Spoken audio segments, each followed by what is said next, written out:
Assalamualaikum warahmatullahi wabarakatuh. Selamat siang, salam sejahtera untuk kita semua. Perkenalkan, nama saya Pinta Riviana Tarekanisa dari Fakultas Keguruan dan Ilmu Pendidikan Program Studi Pendidikan Sejarah 2019 Palembang. Kali ini saya akan menjawab pertanyaan guna memenuhi penilaian ujian akhir semester mata kuliah perkembangan peserta didik. Baiklah, langsung saja pada nomor pertama dengan soal jelaskan pentingnya mempelajari pertumbuhan dan perkembangan anak bagi seorang guru. Sangatlah penting bagi kita calon guru untuk memahami tahapan-tahapan dalam perkembangan anak. Karena dalam setiap tahapan-tahapan ini anak atau peserta didik memiliki kriteria dan ciri-cirinya masing-masing. Kita sebagai seorang guru harus memahami karakteristik berbagai macam siswa yang akan kita hadapi agar kita dapat memberikan informasi atau ilmu yang maksimal kepada mereka dan dapat memberikan gambaran tentang bagaimana proses pembelajaran yang tepat sesuai dengan tahapan perkembangan dan pertumbuhan peserta didik. Juga dapat memberikan gambaran tentang bagaimana perkembangan manusia sepanjang rentang kehidupan, juga faktor-faktor yang mempengaruhinya, meliputi aspek fisik, intelektual, emosi, sosial, dan moral. Nomor 2, jelaskan faktor-faktor yang mempengaruhi pertumbuhan dan perkembangan anak. Yang pertama ada faktor pola asuh orang tua. Seperti yang kita ketahui, keluarga merupakan lingkungan yang paling esensial pada pembentukan karakter peserta didik. Hal utama yang bisa mempengaruhi anak dalam tumbuh kembangnya adalah pola asuh orang tua itu sendiri. Mereka sangat membutuhkan tuntunan dan sering menjadikan orang tua sebagai role model dalam keseharian mereka. Apa yang akan mereka anggap benar adalah contoh dari apa yang mereka percayai, yaitu contoh yang diberikan kedua orang tuanya. Sejatinya apa itu benar atau salah yang diyakini oleh anak tersebut merupakan hasil contoh dari didikan orang tua. Yang kedua ada lingkungan sekitar anak.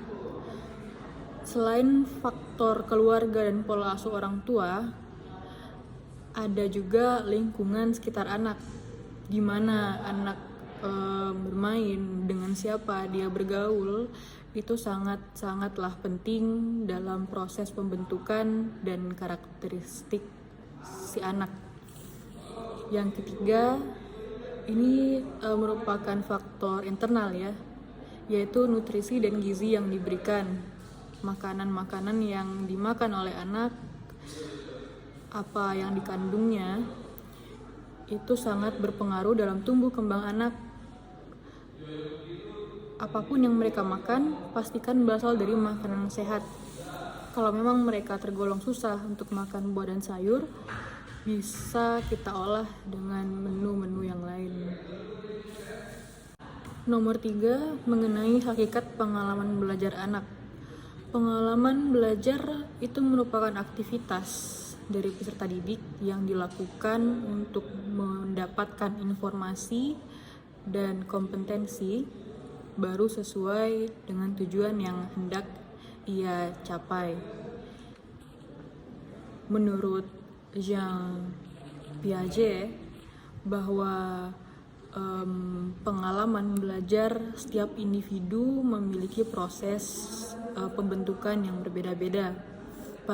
Pengalaman tersebut berlangsung dalam diri setiap individu melalui proses pembentukan pengetahuan atau konstruksi. Oleh sebab itu, teori belajar Piaget terkenal dengan teori konstruktivistik atau teori membangun atau pembangunan. Belajar menurut teori Jean Piaget ini bukan hanya sekedar menghafal materi saja, melainkan juga memahami setiap proses pembentukan pengetahuan itu sendiri melalui pengalaman. Pengetahuan bukan hasil pemberian dari orang lain, mungkin sering kita dengar, bisa jadi pengetahuan datang dari keturunan orang tua, itu yang bisa jadi. Tapi untuk pengetahuan yang lain itu bukan berasal dari pemberian orang lain seperti guru, akan tetapi hasil dari proses pembentukan yang dilakukan oleh individu itu sendiri. Pengetahuan hasil dari pemberitahuan atau menghafal itu tidak akan menjadi pengetahuan yang bermakna. Piaget berpendapat bahwa sejak kecil anak memang memiliki struktur kognitif yang kemudian dinamakan skema. Skema itu bahasa lainnya seperti landasan atau garis besar. Nah, skema ini terbentuk karena pengalaman. Proses penyempurnaan skema dilakukan melalui proses asimilasi dan akomodasi. Nomor 4, mengenai deskripsi secara singkat kaitan antara pertumbuhan fisik atau jasmani dengan perkembangan intelektual anak. Perkembangan atau penumbuhan fisik atau jasmani dari anak itu sangat berpengaruh terhadap perkembangan intelektualnya.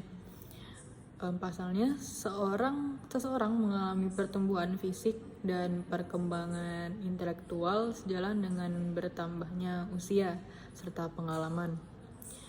Jadi, pertumbuhan fisik itu juga menandai akan pertumbuhan usia dari si peserta didik atau anak.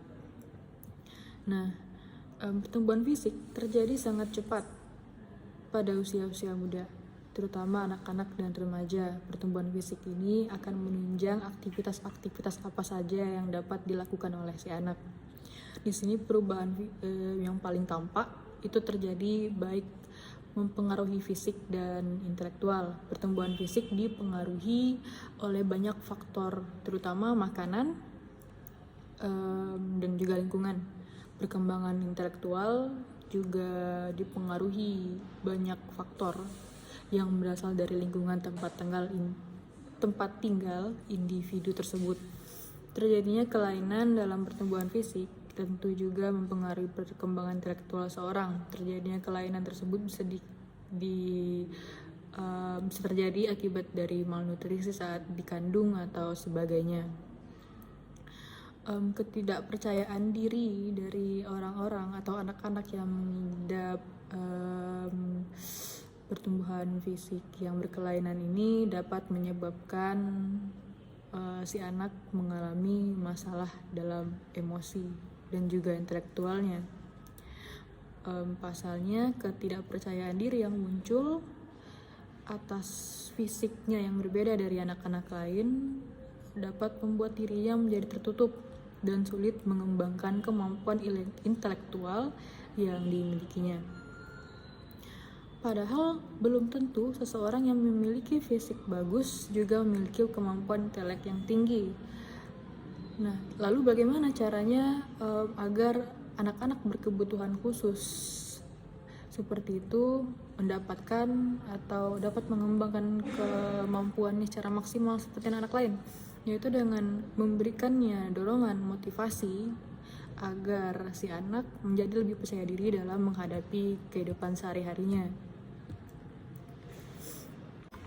Nomor 5, mengenai deskripsi kaitan antara perkembangan intelektual dan emosional anak. Perkembangan intelektual dapat berpengaruh dalam perkembangan emosional anak karena sepanjang dari perkembangan intelektual anak itu akan berpengaruh terhadap perilaku emosionalnya kelak. Pengetahuan yang ia dapat akan menjadi patokan dalam perilaku dan kelakuannya. Perubahan-perubahan yang dialami individu menuju tingkat kedewasaannya berlangsung secara sistematis, progresif, berkesinambungan, baik menyangkut fisik maupun psikis. Suatu pendapat lain yang berdasarkan atas keadaan psikologis terutama perkembangan intelektual adalah pendapat Piaget mengenai emosi dan sosial anak kelas tinggi sekolah dasar berdasarkan pengamatan. Sikap egosentris atau ingin menang sendiri juga masih sangat terlihat pada individu anak. Dalam pembelajaran kelompok, anak masih kurang bisa bekerja sama dengan anak-anak lainnya dalam kelompok tersebut. Pemilihan kelompok juga berdasarkan pada kedekatan dan kecocokan. Anak cenderung tidak mau satu kelompok dengan anak lain yang bukan teman dekatnya. Masa sekolah, yaitu fase antara usia 6 hingga 12 tahun, sering juga disebut masa kanak-kanak akhir atau masa bermain. Karena pada masa ini, perkembangan sosial anak yang nampak sangat menonjol. Perkembangan sikap sosial pada masa ini juga ditandai dengan mulai hilangnya sikap egosentris yang kemudian berubah pada orientasi sosial. Hal ini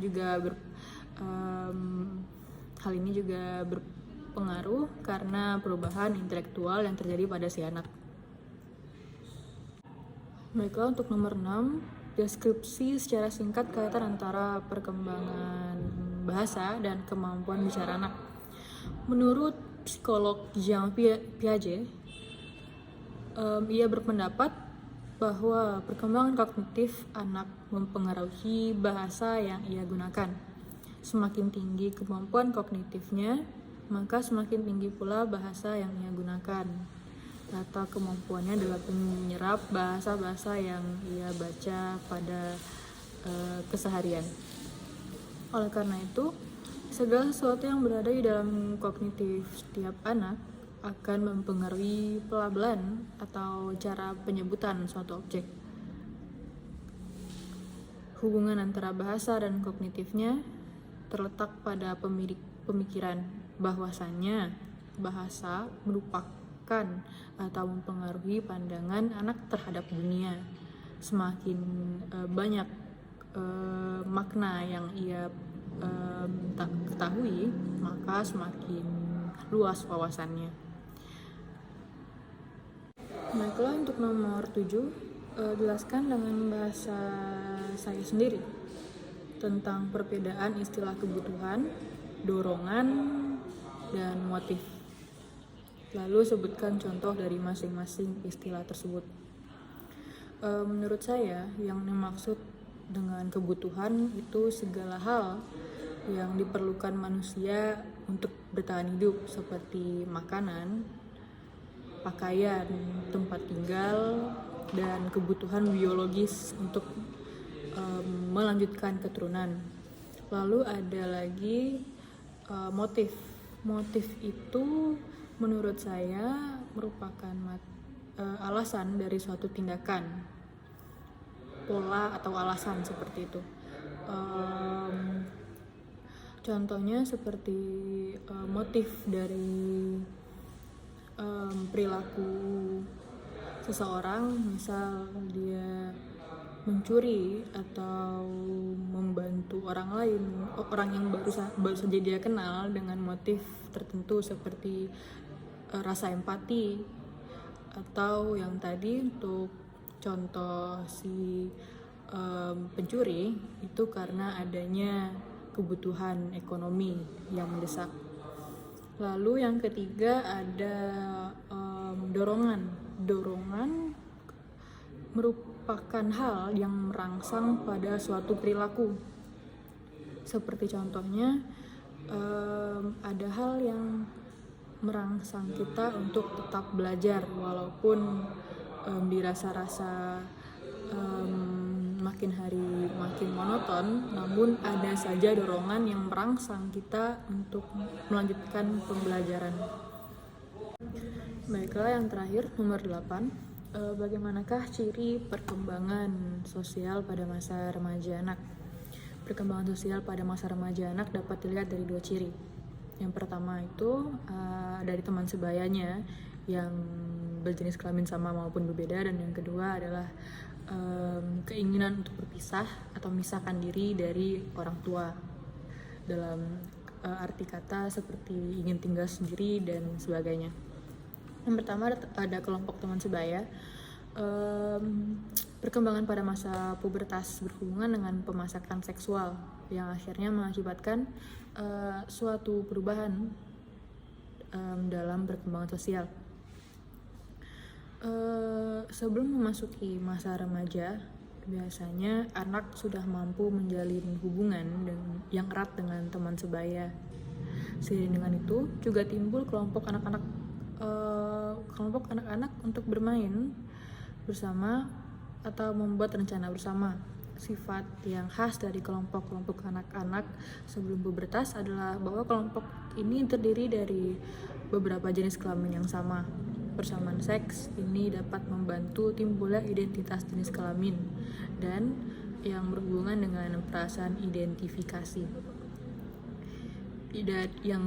Dan perasaan identifikasi ini yang mempersiapkan pengalaman identitasnya. Sedangkan pada masa puber, anak sudah mulai berani untuk melakukan kegiatan dengan lawan jenisnya dalam berbagai kegiatan. Jadi sudah mulai dalam lingkaran pertemanannya terdapat beberapa orang yang berasal dari jenis kelamin berlawanan. Yang kedua ada melepaskan atau memisahkan diri dari orang tua. Tuntutan untuk memisahkan diri dari orang tua dan menuju ke arah teman-teman sebayanya tadi merupakan suatu respon terhadap suatu status internal yang terdapat di dalam diri anak muda. Dalam keadaan seperti ini banyak pertentangan antara remaja awal dengan orang tua, diantaranya seperti perbedaan perilaku standar di antara keduanya berbeda. Dari remaja awal sering menganggap bahwa standar perilaku orang tuanya itu kuno atau kolot biasanya kita sebut. Sedangkan dirinya dianggap modern karena dirinya menganggap bahwa dengan hal-hal yang terjadi di sekitarnya dia sudah dapat memahami lingkungannya lebih baik daripada orang tuanya tadi. Mereka mengharapkan agar orang tuanya mau menyesuaikan diri dengan perilakunya yang ia anggap modern. Lalu ada merasa menjadi korban. Remaja sering merasa benci atau kesal dan sebagainya kalau status sosial ekonominya tidak memungkinkan mempunyai simbol status yang sama dengan teman sebayanya. Hal ini diakibatkan karena status ekonomi keluarganya yang bisa dianggap di bawah standar dari apa yang ia lihat. Seperti fashion, dari jenis pakaian yang ia kenakan, dia biasanya akan merasa malu apabila bersama atau berjalan dengan teman-teman sebayanya. Apabila dikatakan dan dia dirasakan bahwa dirinya tidak setara status sosial ekonominya. Yang ketiga ada perilaku yang kurang matang. Biasanya orang tua mengembangkan pola menghukum bila para remaja tidak sesuai atau mengabaikan tugas-tugas yang telah diberikan, seperti tugas-tugas sekolah atau melalaikan tanggung jawab dalam keluarga. Pelarangan dan hukuman-hukuman ini membuat remaja awal mulai enggan untuk tinggal bersama kedua orang tuanya dan memikirkan cara untuk berpisah dari si orang tua. Lalu ada masalah metode disiplin. Jika metode disiplin yang diterapkan orang tua dianggap tidak adil atau kanak-kanakan, maka remaja akan memberontak. Pemberontakan terbesar dalam keluarga itu terjadi apabila salah satu orang tua dominan daripada lainnya. Hal ini menyebabkan pola asuh cenderung otoriter. Sekian jawaban-jawaban saya atas pertanyaan-pertanyaan yang telah Ibu Retno berikan. dalam penilaian ujian akhir semester. Semoga jawaban-jawaban yang saya berikan dapat